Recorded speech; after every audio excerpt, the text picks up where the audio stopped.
Welcome to CSK Darbar. இன்னைக்கு நம்ம பார்க்க போகிறது வந்து ஒரு ஃபேமஸான கேரளா ரெசிபி, இஞ்சி புளி. ரொம்ப சிம்பிளான அதே சமயத்தில் டேஸ்டியான ரெசிபி. எப்படி பண்ணான்னு பார்க்கலாம் வாங்க. இஞ்சி புளி செய்கிறதுக்கு ரொம்ப முக்கியமான 4 பொருட்கள் வந்து பார்த்திங்கன்னா, வெல்லம், ஒரு குட்டி கையளவு சைஸ் எடுத்திருக்கேன், பொடி பொடியாக நறுக்கின இஞ்சி, பொடி பொடியாக நறுக்கின பச்சை மிளகா. இது வந்து 4 to 5 பச்சை மிளகா கட் பண்ணி வச்சுருக்கேன். உங்கள் தேவைக்கேற்ப நீங்கள் கொஞ்சம் கூட்டிக்கலாம். அப்புறம் ஒரு லெமன் சைஸ் புளியை கரைச்சி நல்லா ஸ்க்வீஸ் பண்ணி எடுத்து வச்சுருக்கேன். கொஞ்சோண்டு டர்மரிக் பவுடர், சில்லி பவுடர், கடுகு, கருவேப்பிலை, சில்லி, ரெட் சில்லி. அதை தவிர குட்டி வெங்காயம் வந்து பொடி பொடிக்காக ஒரு 6 to 7 குட்டி வெங்காயம் பொடி பொடியாக கட் பண்ணி எடுத்திருக்கேன்.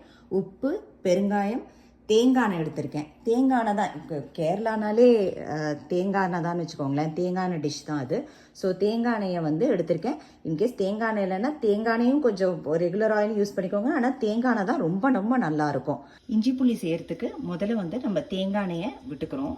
தேங்காய் எண்ணெய் நல்லா காஞ்சதும் கடுகு, கருவேப்பிலை, அதுக்கப்புறம் வரமிளகா, இதை வந்து நல்லா பொரிய விட்டுக்கோங்க. சரி, நல்லா புரிஞ்சு வந்துட்டுருக்கு. இந்த சமயத்தில் நம்ம வந்து கொஞ்சோண்டு அந்த நம்ம பொடி பொடியாக நறுக்கி வச்சுருக்கோம் பார்த்தீங்களா, அந்த வெங்காயம் பொரியும் போதே நம்ம வந்து நான் ஒரு பெரிய இஞ்சி எடுத்திருக்கேன். பொடி பொடியாக ஒரு பெரிய இஞ்சி வந்து பொடி பொடியாக கட் பண்ணி வச்சுருக்கேன். நல்லா பொடி பொடியாக ஃபைனாக கட் பண்ணிக்கோங்க. அதையும் போட்டுக்கோங்க. அதுக்கப்புறம் 5 to 6 பச்சை மிளகா. உங்கள் காரத்துக்கு ஏற்ற மாதிரி நீங்கள் இன்க்ரீஸ் பண்ணிக்கலாம். சில பேருக்கு நிறையா காரம் பிடிக்கும். எங்கள் வீட்டில் அவ்வளோவா காரம் சேர்க்க மாட்டோம். அதனால நான் வந்து ஒரு 5 to 6 பச்சை மிளகா எடுத்துருக்கேன். ஆக்சுவலாக 10 to 15 பச்சை மிளகா கூட போட்டுக்கலாம். ஆக்சுவலாக இதையும் போட்டுக்கோங்க. நல்லா போட்டு நல்லா வதக்குங்க. சுருளை அது நல்ல ப்ரௌன் கலர் ஆகணும். நல்லா சுருளை வதக்கிக்கோங்க. இப்போ நல்ல சுருளை வதங்கிருச்சு. இப்போ வந்து இந்த சமயத்தில் நான் லெமன் சைஸில் ஒரு புளி கரைச்சி வச்சுருக்கேன். நல்லா திக்காக கரைச்சி வச்சுருக்கேன். அந்த புளி தண்ணியாக நம்ம விடுறோம்.